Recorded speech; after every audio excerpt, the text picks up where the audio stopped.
जय सिया राम। सब सुख लाए तुम्हारी सरना, तुम रक्षक काहू को डरना। हमारे ऋषि मनुष्यों ने, साधकों ने हमेशा इस बात की खोज की है कि हम हनुमान जी के कृपा पात्र कैसे बन सकें।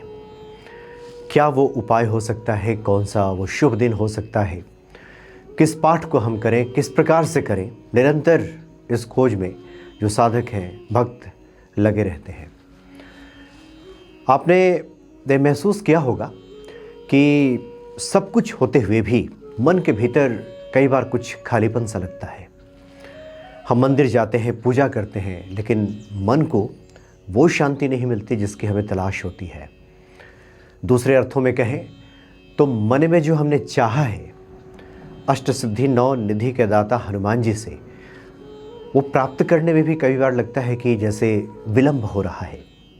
शायद इसलिए क्योंकि हम मौन को भूल गए हैं।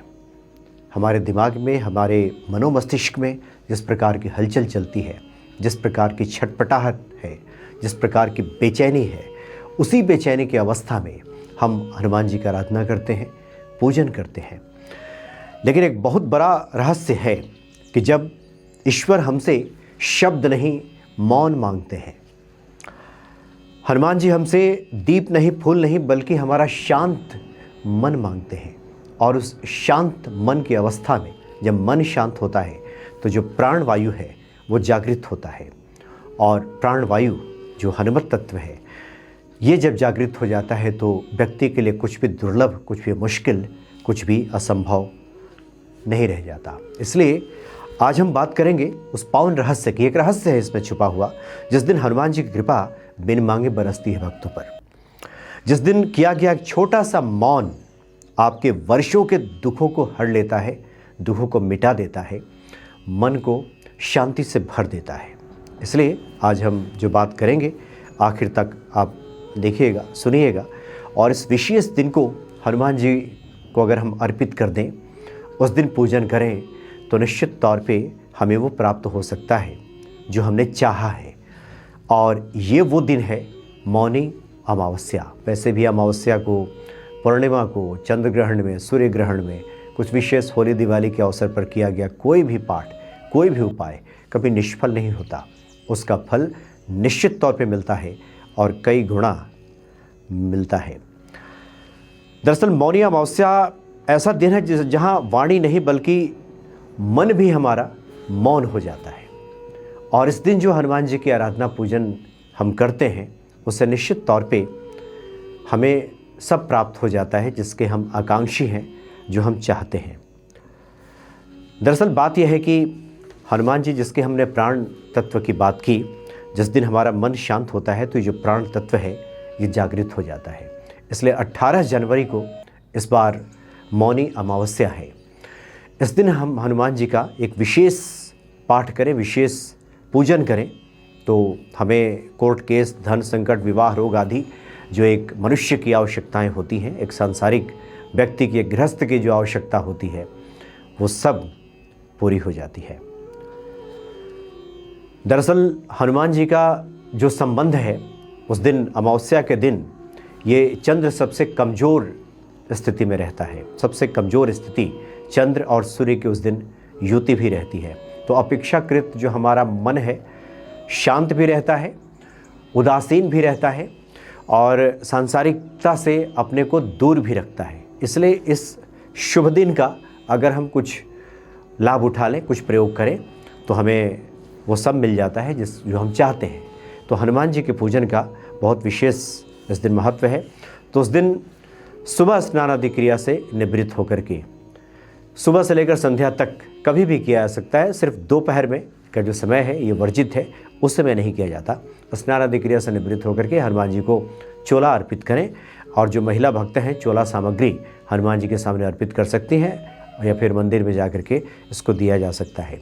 उसके बाद गुड़ और चने का भोग लगा लें और तिल के तेल का दीपक प्रज्वलित करना चाहिए। वैसे भी ये जो दिन होता है, गंगा स्नान का दिन होता है। गंगा स्नान अगर संभव नहीं है तो गंगा जल डाल करके स्नान कर लें।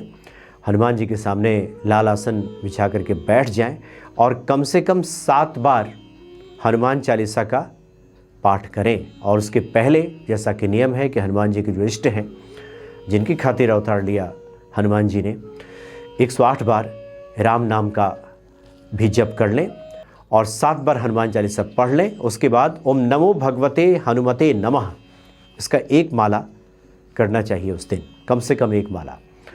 और एक बहुत ही ऐसा सरल उपाय है जिसको अर्जी लगाना कहते हैं हनुमान जी का, कि एक कागज़ पर अपनी समस्या लिख लें।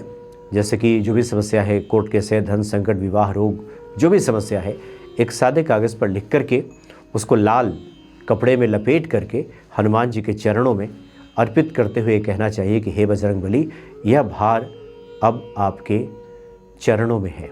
ऐसा कह करके जो लाल कपड़े में बांध करके उस कागज़ को आप रख दीजिए हनुमान जी के सामने। अगले दिन उस कागज़ को जो कपड़े में बंधा हुआ उठा करके कहीं स्थिर जगह, कहीं तिजोरी में रख दीजिए। और जब तक मनोकामना पूरी नहीं होती है, जब तक उस समस्या का अंत नहीं होता है, तब तक वहीं पे रहने दें। और समस्या का जब अंत हो जाए, मनोकामना जब पूरी हो जाए, उसके बाद उसको किसी बहते हुए जल में उसको प्रवाहित कर दें, या फिर हनुमान जी के मंदिर में जा कर के उनको अर्पित कर सकते हैं, वही छोड़ सकते हैं। और फिर वहाँ बूंदी के प्रसाद चढ़ा करके यथाशक्ति जो लोग वहाँ रहते हैं उनको प्रसाद वितरण करना चाहिए। तो इस प्रकार से समस्याओं का निवारण हो जाता है। और सबसे बड़ी बात उस दिन की यह है, मौनी अमावस्या के दिन, जैसा कि हमने शुरू में कहा कि शांत मन से हनुमान जी की आराधना करनी है, उस मौन को अर्पित करना है हनुमान जी के चरणों में। इसलिए कोशिश हो, बहुत से साधु महात्मा मिलते हैं कई बार कि वो मौन व्रत में रहते हैं। हम भी कई बार जाते हैं तो बहुत से महात्मा हैं उस दिन मौन व्रत में हैं, तो कागज़ पे लिख करके देते हैं। 1 महीने में कुछ लोग 1 दिन का मौन व्रत रखते हैं, कुछ लोग सप्ताह में रखते हैं। मौनी अमावस्या के दिन तो जो भी साधक हैं हनुमान जी के, जो पीठाधीश्वर हैं, कहीं कहीं हम जाते हैं वहाँ, वो लोग तो मौनी अमावस्या के दिन बिल्कुल दिन भर का 12 घंटे का तो मौन रखते ही रखते हैं। इसलिए कोई सामान्य जन जो गृहस्थ है, हनुमान जी के पूजन करने के बाद कम से कम 2 घंटे का भी मौन रख ले और हनुमान जी का चिंतन उस व्यक्ति के मन में चलता रहे, तो हनुमान जी की कृपा उतरने लगती है। हनुमान जी का वो व्यक्ति कृपा पात्र बन जाता है। इसलिए मौन का बहुत ही महत्व है इस दिन।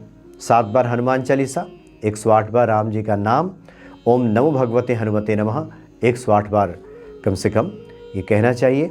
और संध्या काल में एक और बहुत विशेष ये उपाय है कि आटे का दीपक बना करके उसमें सरसों का तेल डाल करके और पीपल के वृक्ष के नीचे जाकर जलाएं, प्रणाम करें और बिना देखे, बिना पीछे मुड़े घर आ जाएं। उसके बाद से उस व्यक्ति के घर में बरकत आनी शुरू हो जाती है। जो भी आर्थिक बाधा रहती है, परेशानियां रहती हैं, उन सबका निराकरण हो जाता है, सबका समाधान मिल जाता है और हनुमान जी की कृपा हम पे बरसने लगती है। इसलिए ज्योतिषीय दृष्टिकोण से भी अगर देखा जाए तो हनुमान जी का इस मौनी अमावस्या से भी बहुत गहरा संबंध है। इसलिए इस मौन की अवस्था में हनुमान जी का पूजन करें मौनी अमावस्या के दिन और जीवन को मंगलमय बनाएं। बाकी जो परम दयालु हनुमान जी हैं वो तो भक्तों पर कृपा करते हैं और निहाल कर देते हैं प्रभु राम की कृपा से हनुमान जी ऐसे भक्तों को। जय सिया राम।